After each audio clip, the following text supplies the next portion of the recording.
ஆளுநர்களுக்கு கூடுதல் அதிகாரம் அளிக்கும் யுஜிசியின் புதிய விதிகளுக்கு எதிராக தனி தீர்மானம் நிறைவேற்றம். சட்டப்பேரவையில் முதலமைச்சர் மு.க.ஸ்டாலின் முன்மொழிந்த நிலையில் அதிமுக, விசிக உள்ளிட்ட கட்சிகள் ஆதரவு.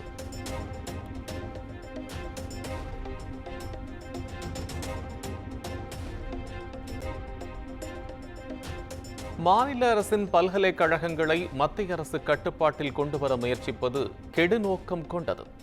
கல்வியில் எதை செய்ய வேண்டுமோ மத்திய அரசு அதை செய்வதில்லை என்றும் பேரவையில் முதலமைச்சர் மு.க.ஸ்டாலின் பேச்சு.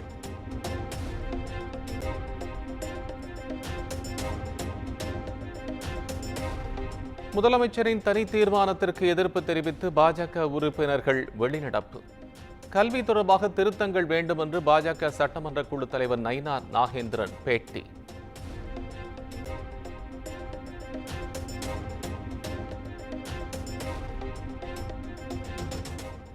செங்கம் சட்டமன்ற தொகுதியில் நந்தன் கால்வாய் திட்டம் நடப்பாண்டில் நிறைவேற்ற நடவடிக்கை எடுக்கப்படும். சட்டப்பேரவையில் அமைச்சர் துரைமுருகன் உறுதி.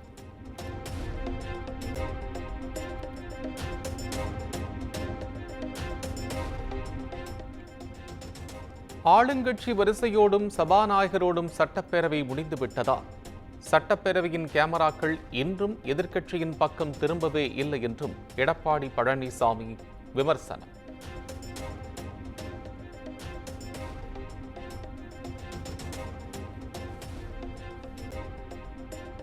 சட்டப்பேரவைக்கு மூன்றாவது நாளாக கருப்பு சட்டை அணிந்து வந்த அதிமுக எம்எல்ஏக்கள். அண்ணா பல்கலைக்கழக மாணவி வன்கொடுமை சம்பவத்திற்கு எதிர்ப்பு.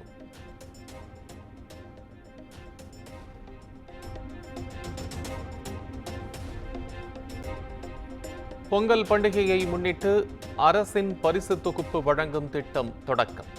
சென்னை சைதாப்பேட்டையில் முதலமைச்சர் மு.க.ஸ்டாலின் தொடங்கி வைத்தார். 1 கிலோ பச்சரிசி, 1 கிலோ சர்க்கரை, முழு கரும்பு, வேட்டி, சேலை உள்ளிட்டவை அடங்கிய பொங்கல் பரிசு தொகுப்பு பயனாளிகளுக்கு வழங்கப்பட்டு வருகிறது. திருமிகு சங்கீதா அவர்களுக்கு பொங்கல் பரிசு தொகுப்பு வழங்கப்படுகிறது.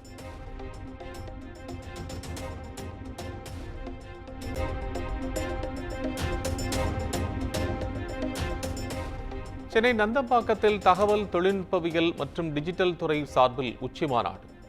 முதலமைச்சர் மு.க.ஸ்டாலின் தொடங்கி வைத்தார்.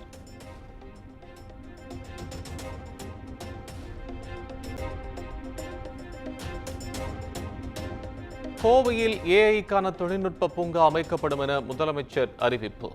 சிறிய நகரங்களிலும் எல்கார் தொழில்நுட்ப பூங்கா உருவாக்கப்படும் என்றும் பேச்சு.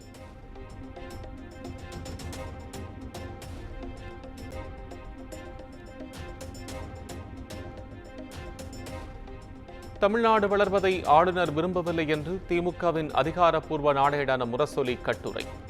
தேசிய கீதம் பாடவில்லை என சொல்லி முறுக்கிக் கொள்வதெல்லாம் அவராக சொல்லும் காரணம் என்றும் விமர்சனம்.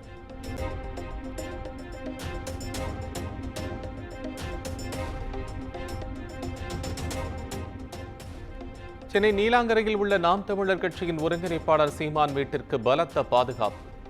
முற்றுகையிட முயன்ற தந்தை பெரியார் திராவிட கழகத்தினரை போலீசார் கைது செய்ததால் பரபரப்பு.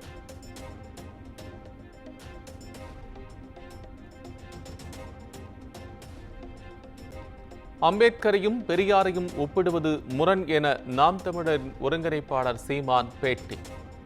பெரியாரின் எழுத்துக்களை அரசுடைமையாக்கிவிட்டு என்னிடம் ஆதாரம் கேட்டால் தர தயார் என்றும் ஆவேசம்.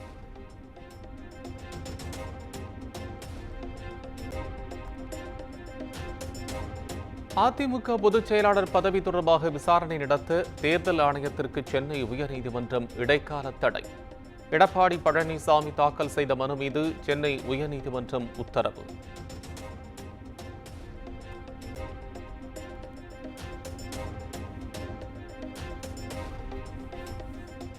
தமிழ்நாட்டில் டங்ஸ்டன் சுரங்க திட்டத்திற்கு அரசு ஒருபோதும் அனுமதி தராது.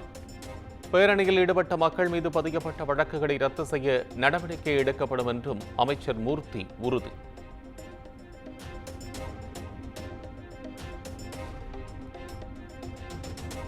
சென்னை ஆழ்வார்பேட்டையில் உள்ள எஸ்பிஎஸ் கன்ஸ்ட் இன்ஃப்ராஸ்ட்ரக்சர் கட்டுமான நிறுவனத்தில் மூன்றாவது நாளாக சோதனை. வரி ஏய்ப்பு செய்ததாக எழுந்த புகாரில் அந்நிறுவனம் தொடர்புடைய இடங்களில் சோதனை நடைபெற்று வருகிறது.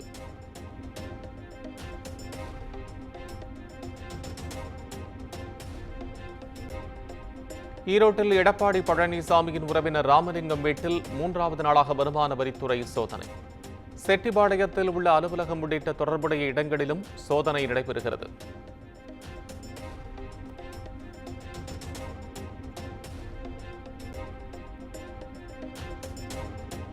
ஈரோட்டில் உரிய ஆவணங்களின்றி கொண்டுவரப்பட்ட 1 லட்சம் ரூபாய் ரொக்கம் தேர்தல் பறக்கும் படையினரால் பறிமுதல். தேர்தல் நடத்தை விதிகள் அமலில் உள்ள நிலையில் பணத்தை பறிமுதல் செய்து நடவடிக்கை.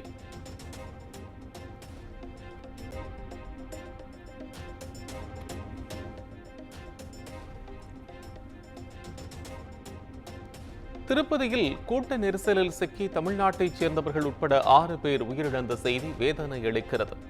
அன்புக்குரியவர்களை இழந்த குடும்பத்தினருக்கு ஆழ்ந்த இரங்கல் என்றும் முதலமைச்சர் மு.க. ஸ்டாலின் எக்ஸ் தளத்தில் பதிவு.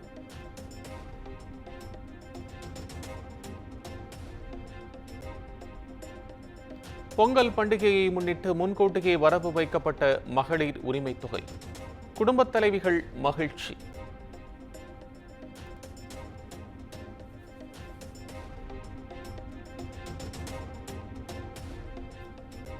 சிவகங்கை அருகே உரிமை தொகை கேட்டு பெண்கள் சாலை மறியல் போராட்டம்.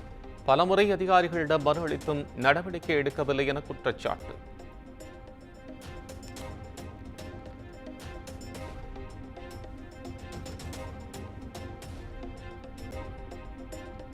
சென்னை திருவான்மியூரில் 800 கிலோ குட்கா கடத்தலில் ஈடுபட்ட 2 பேர் கைது. சென்ட்ரல் ரயில் நிலையத்தில் 8 கிலோ கஞ்சா கடத்தி வந்த வடமாநில நபரை போலீசார் கைது செய்து விசாரணை. ஓசூர் அருகே வளர்ப்பு நாயால் ஏற்பட்ட தகராறு. மளிகை கடை உரிமையாளருக்கும் ஊராட்சி மன்ற முன்னாள் தலைவருக்கும் இடையே மோதல் ஏற்பட்டதால் பரபரப்பு.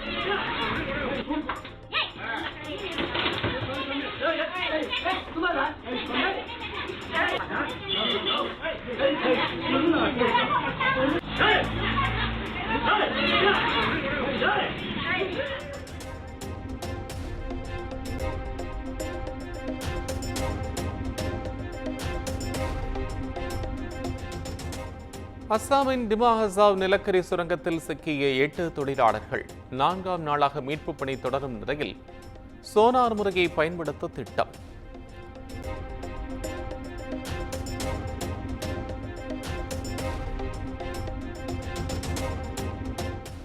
சிறைச்சாலைகளில் 100 நாட்கள் காசநோய் ஒழிப்பு விழிப்புணர்வு பிரச்சாரத்தை மேற்கொள்க அனைத்து மாநிலங்கள் யூனியன் பிரதேசங்களுக்கு மத்திய அரசு கடிதம்.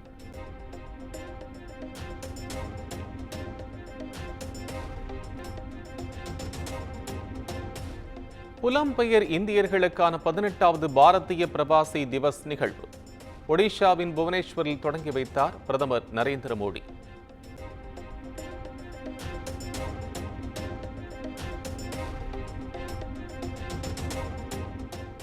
உத்தரப்பிரதேசத்தின் பிரயாக்ராஜில் மகா கும்பமேளா நிகழ்வு கோலாகலம். கங்கா யமுனா சரஸ்வதி நதிகள் சங்கமிக்கும் திரிவேணியில் முன்னேற்பாடுகள் தீவிரம்.